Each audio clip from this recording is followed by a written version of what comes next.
Today, we examine Leonard's, a grocery store and closed-loop compliance machine. At the entrance sits a 3-ton granite rock stating, "The customer is always right." Seeking a 40-cent refund for a 2014 cantaloupe, I attempted to insert my receipt into a fissure in the granite. The rock rejected the transaction, so I filed a small claims case. The rock is not a slogan, Nathan. It is the law of identity carved in granite. A is A.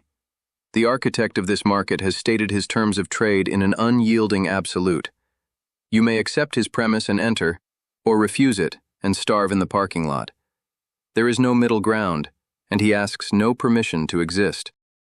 It's literally logic pollution, Nathan. You're trying to give the rock a personality hire. It's just a boulder with a font that screams midlife crisis.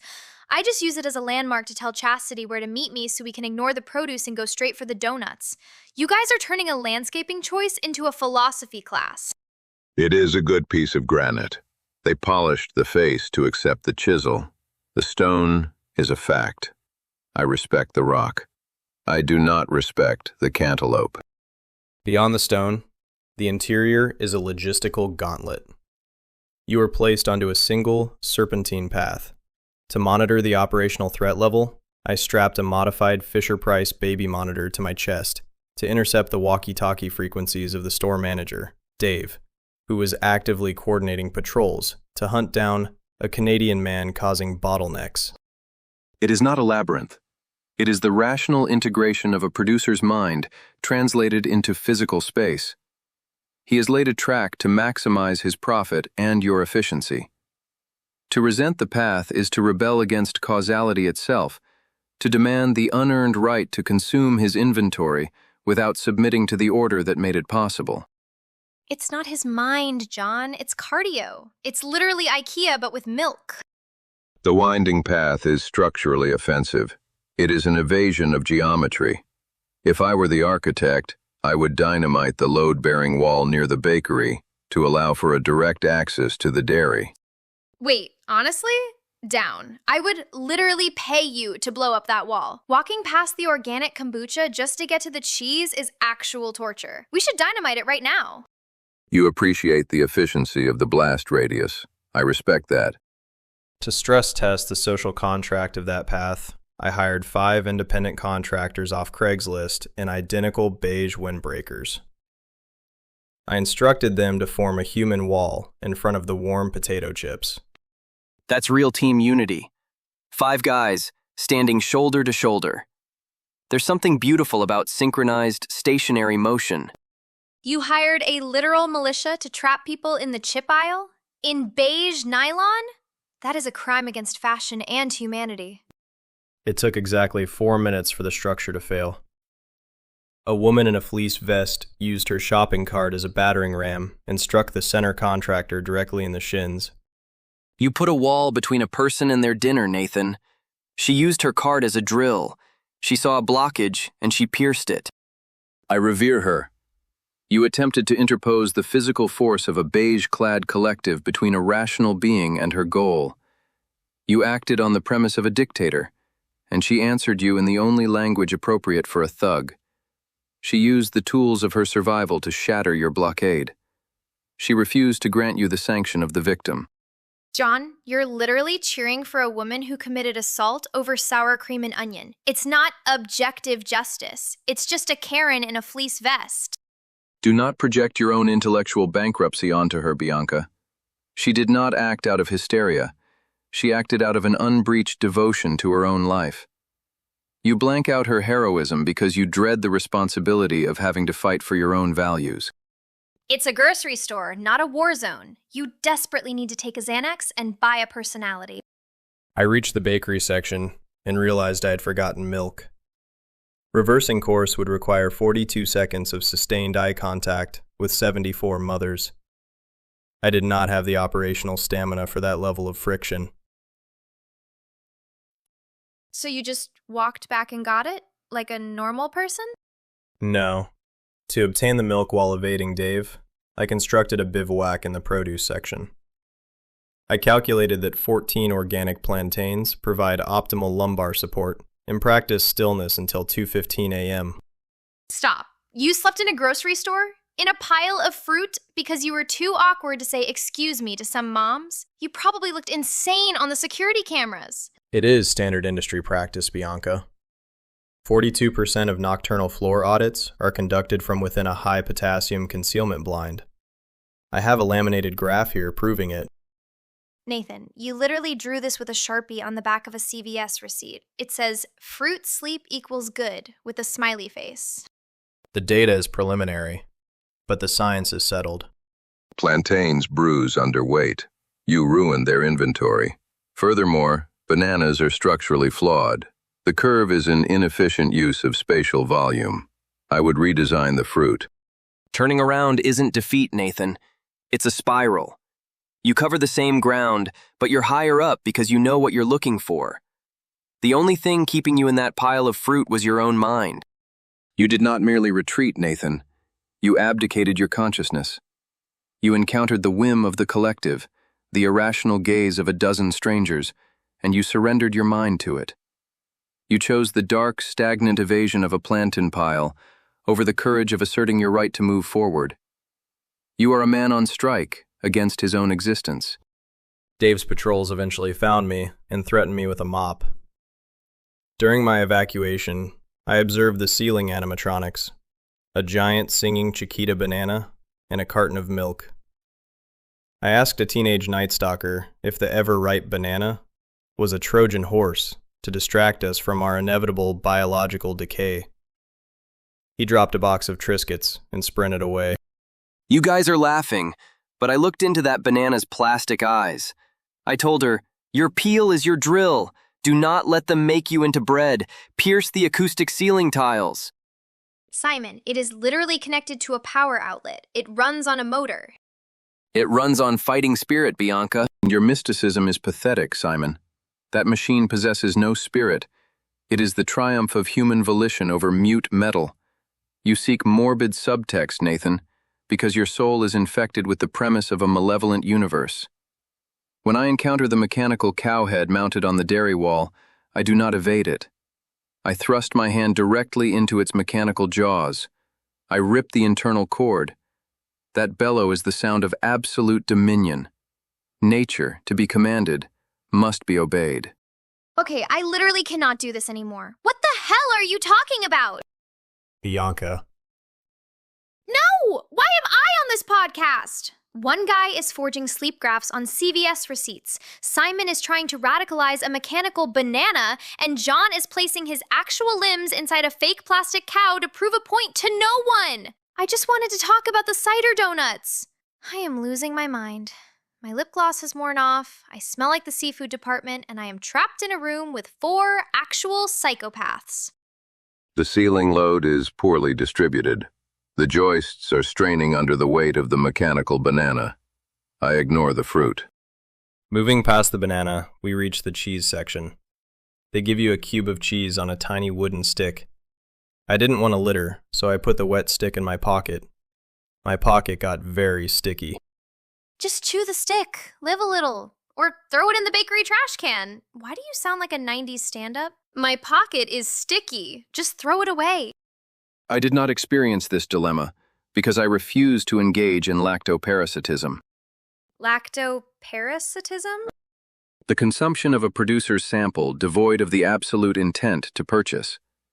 The creator harvests the dairy, engineers the cheddar, finances the refrigeration, only to station a dependent there to distribute it for a $0 return. Why does this man voluntarily hemorrhage his own capital? Is he actively pursuing his own destruction? Is he stupid? Did you put the stick in your pocket? I seized his booth. I locked eyes with him and spoke for 3 uninterrupted hours until the mind-body dichotomy was rendered to ash.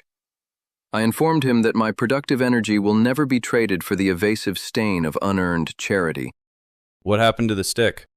He wept, because for the first time in his life, he grasped the crushing moral weight of his own cheddar.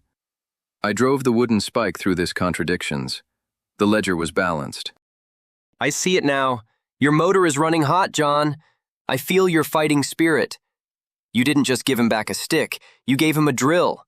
You looked that teenager in the eye, and you pierced the heavens with your market value. Do not misread my actions by labeling them with your tribal mysticism. I am not moved by fighting spirit or subterranean drills. I am moved by reason. The mind is its own motor, and it requires no voodoo to function. I actually spoke to the boy later. He said he was crying because he had a UTI, and you were physically blocking the path to the restroom. He also noted in his incident report that you smelled like loose change.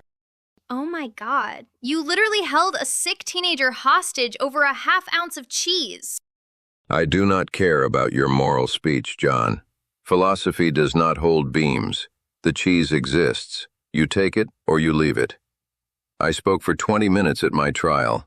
A 3-hour speech is decorative trim.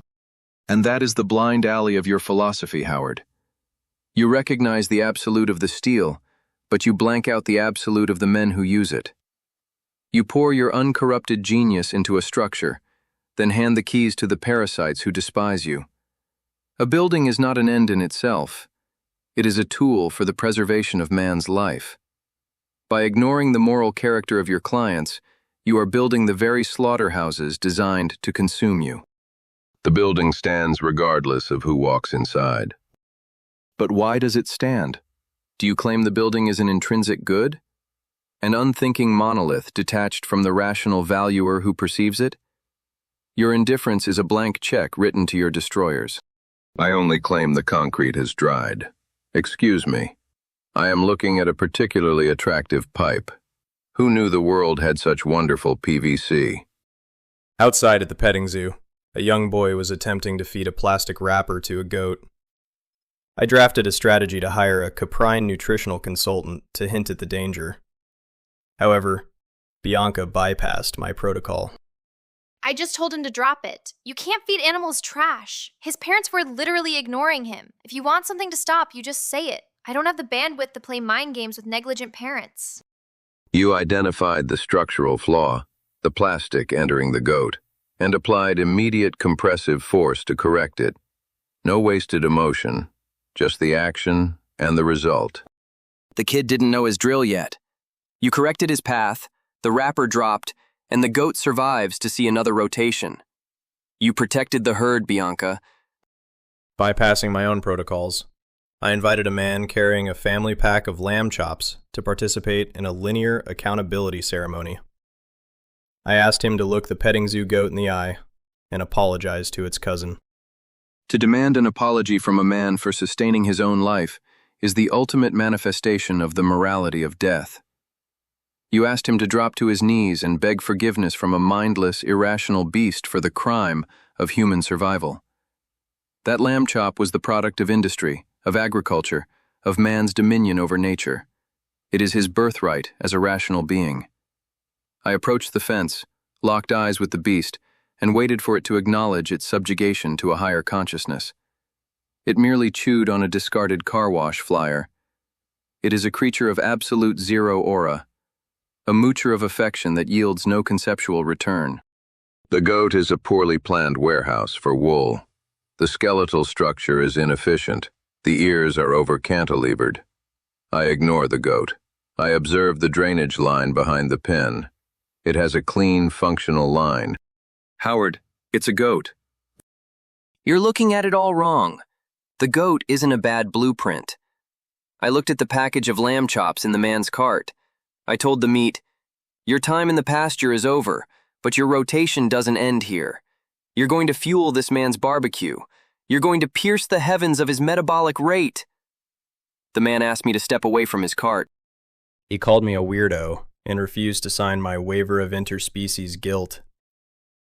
The manager threatened to call the authorities, so I retreated to my car and watched videos of Chiquita Banana to regulate my heart rate. Nathan, you literally cornered a man in cargo shorts and tried to make him apologize to a petting zoo animal for buying dinner. We are 100% going to end up on a Fairfield County Neighborhood Watch Facebook group. This is exactly why Chastity didn't want to come. The manager defended his property against your parasitism. His action is an absolute. But you, Nathan? You cower behind a steering wheel, attempting to regulate your cardiovascular system by fixating on the rotational velocity of a mechanical fruit. You outsource your own biological regulation to a singing banana. It is the ultimate evasion of reality. I will not sanction this incompetence with my presence. I return to the valley. I am leaving as well. I have a meeting with a contractor regarding the tensile strength of the steel beams for a new housing project. And your folding table lacked lateral bracing, Nathan. It was a monument to compromise. This conversation has yielded no structural value. The store functions. The granite was wasted. There is nothing left to say. Yeah, I'm out too. I need to go to the mall. They're having a huge sale at Steve Madden, and I'm not missing it because we are sitting here analyzing a singing carton of milk. Next time you guys want to talk, let's pick a topic that actually matters. Like who Chastity is bringing to the party on Saturday. Because if she brings Joey, I am going to throw a drink on him. Keep moving forward, all of you. Even if it's just to the mall, or a steel beam, or a hidden valley. I'm going to grab one of those cider donuts Bianca mentioned, and then I'm heading out to see what needs digging. Simon, the bakery is at the entrance. You would have to walk backwards through the entire labyrinth. Then I'll just have to pierce the counterflow. I will face the tide of 1,000 shopping carts, and my drill will carve a path upstream. I will see you all at the donuts, or I will see you in the heavens. This concludes our episode. I will remain here.